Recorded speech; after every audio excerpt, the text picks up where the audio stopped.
हर खबर पर होगी आपकी पकड़।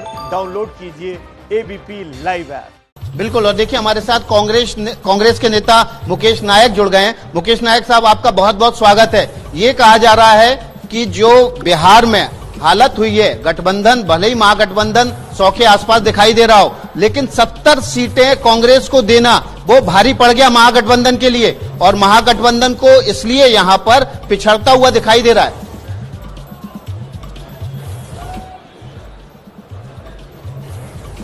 देखिए, जहां अभी भी लगभग 65 सीटें ऐसी हैं जहां पर वोटों का अंतर 1000 से 500 से कम है जी। तो हमें उसमें थोड़ा से कांग्रेस धीरज रखना सिर्फ 7 चाहिए। सीटों पर है जहां पर 1000 के अंतर से वो पिछड़ रही है या आगे बाकी है।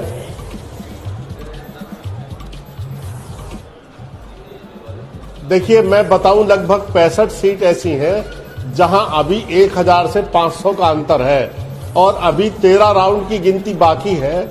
तो मुझे उम्मीद है कि ये ग्रामीण क्षेत्रों की गिनती है और इसमें एक बहुत बड़ा हिस्सा उस क्षेत्र का भी है जहां प्रवासी मजदूर है वो डिसाइडिंग फैक्टर है। तो कोई आश्चर्य नहीं होगा कि बहुत क्लोज इलेक्शन है। मुकेश नायक जी, मान जाइए ना, जब आप 41 सीटों पे लड़ते हैं तो 27 आपके खाते में जाती है और इस बार 18 ही जा रही है। 70 में आप आरजेडी की नाव भी ले डूबे, क्यों नहीं मान लेते हैं?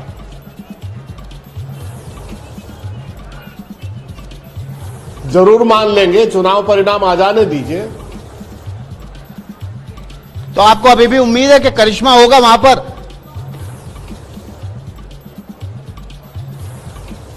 बिल्कुल, मुझे अभी भी उम्मीद है कि वहां पर करिश्मा होगा और बहुत क्लोज इलेक्शन है, बहुत क्लोज। चलिए मुकेश नायक साहब, मध्य प्रदेश की बात कर लेते हैं। वहां तो आपकी सीटों पर ही उपचुनाव हुआ था।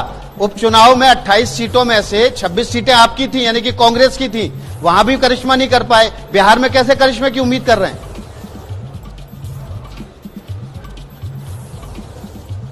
देखिए, बीजेपी विचारधारा की बात करती है। आपको मेरी बात सुनकर हैरानी होगी कि ये मध्य प्रदेश के इतिहास का पहला इलेक्शन था जिसमें दोनों पार्टियों से कांग्रेस के उम्मीदवार लड़ रहे थे।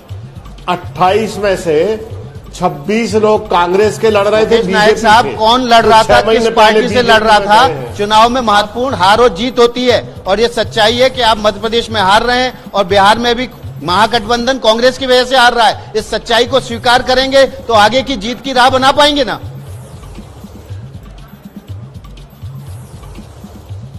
नहीं, आगे हम पूरी मेहनत करेंगे, अपना संगठनात्मक नेटवर्क खड़ा करेंगे और दुगने उत्साह से जनता के बीच में विपक्ष की भूमिका के लिए जाएंगे। और हमारे साथ इस वक्त गौरव भाटिया भी जुड़ गए हैं, बीजेपी के राष्ट्रीय प्रवक्ता है। गौरव, आपको उम्मीद थी, जिस तरह से रुझान आ रहे थे, जिस तरह से जमीन से नीतीश कुमार के खिलाफ सभाओं में लोगों का गुस्सा निकल रहा था, कि एनडीए इतना बेहतर कर पाएगा?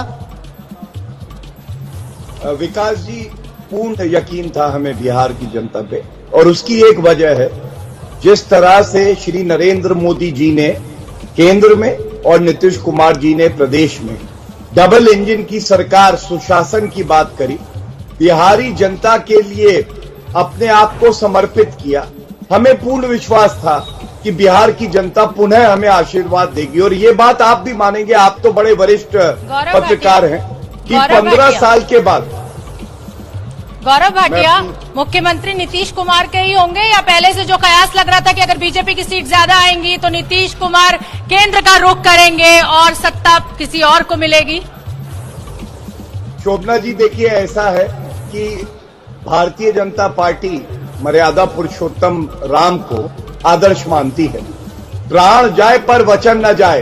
ये कांग्रेस पार्टी नहीं है कि ऐसा कोई सगा नहीं जिसको तुमने ठगा नहीं। पुनौती की तरह कांग्रेस पार्टी जिससे जाके मिलती है वो खत्म हो जाती है, चाहे उत्तर प्रदेश में अखिलेश यादव हो, चाहे तमिलनाडु में यही कहती है कि आपने उसे ठग लिया जम्मू कश्मीर में। पीडीपी तो कहती है गौरव भाटिया कि आपने ठग लिया, तो ऐसा तो है नहीं, कोई सगा नहीं जिसको आपने ठगा नहीं। ये इल्जाम तो आपके ऊपर भी है। शोभना जी, देखिए, आप खुद बड़े तजुर्बेकार पत्रकार हैं, आप बताइए, हमने तो वहां पे भी मुख्यमंत्री अपना नहीं बनाया था, और बिहार में भी हम कह रहे हैं कि नीतीश जी के नेतृत्व में बिहार को अगला मुख्यमंत्री नीतीश जी मिलेंगे। यही हमारा चरित्र है। और एक बात और बड़ी, इस चुनाव में पुनः स्थापित हो गया है कि मोदी जी का करिश्मा कायम है और हर कोई मोदी फैक्टर की बात बिल्कुल आप जो करता कह रहे हैं, मैं कभी उसी किसी को आगे ने बढ़ा सोनिया देता गांधी हूँ। फैक्टर मोदी की जी बात का तो नहीं करी करिश्मा है। कायम है, लेकिन आपके क्षेत्रीय छत्रप के लिए खतरे की घंटी बज गई है।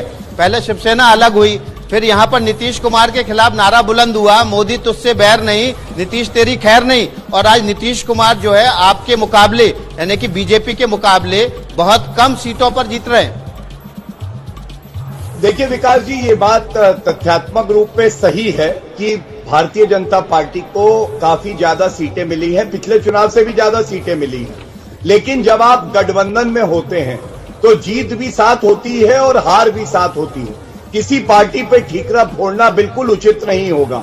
और मैं केवल एक सवाल कांग्रेस के प्रवक्ता से करना चाह रहा हूं जो आ गए हैं, मुझे अभय जी दिखाई दे रहे हैं। हाँ जी, सोनिया अभय गांधी जी पूरे चुनाव के दौरान प्रचार करने नहीं गई, जनता से संपर्क साधने ही नहीं गई।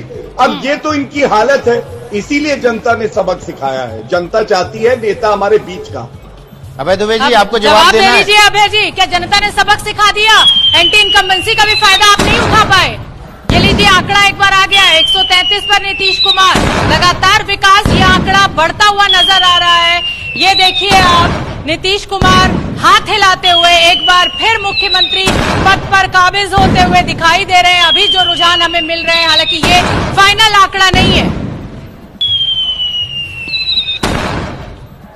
अभय दुबे जी आपको जवाब देना है। गौरव भाटिया कह रहे थे कि सोनिया गांधी प्रचार करने नहीं निकली हैं और राहुल गांधी जहां जहां प्रचार करने गए वहां वहां पराजय का मुंह देखना पड़ सकता है। देखिए, भारतीय जनता पार्टी को अपने दामन की स्याही तो मिटा लो पहले। अमित शाह साहब कहाँ थे? बंगाल तो गए सभाएं लेने, क्योंकि भारतीय जनता पार्टी के जो शाह साहब की यूएसपी है वो बंटवारे की है। बिहार ने नकार दिया था, प्रधानमंत्री जी ने भी खूब कोशिश की, पाकिस्तान की शरण तक में चले गए। मगर मैं आज अपनी जो रिपोर्ट हमारी है उसमें 86 पर अभी आरजेडी है और 29 सीटों के लगभग कांग्रेस पार्टी है। अभी जो अर्बन एरिया का गिनती हुई है, जो देहात का एरिया है, अभी 70% काउंटिंग बाकी है। और मेरी उम्मीद यह है, जैसे 2015 में भी हुआ था, भारतीय जनता पार्टी ने लड्डू भी बना दिए थे, लेकिन बाद में क्या हुआ, तो आप प्रतीक्षा कीजिए, थोड़ा सा धैर्य रखिए। बिहार के साथ जो बर्बरता हुई, दुनिया कायम है, उम्मीद बना के रखिए, उम्मीद कायम रखिए।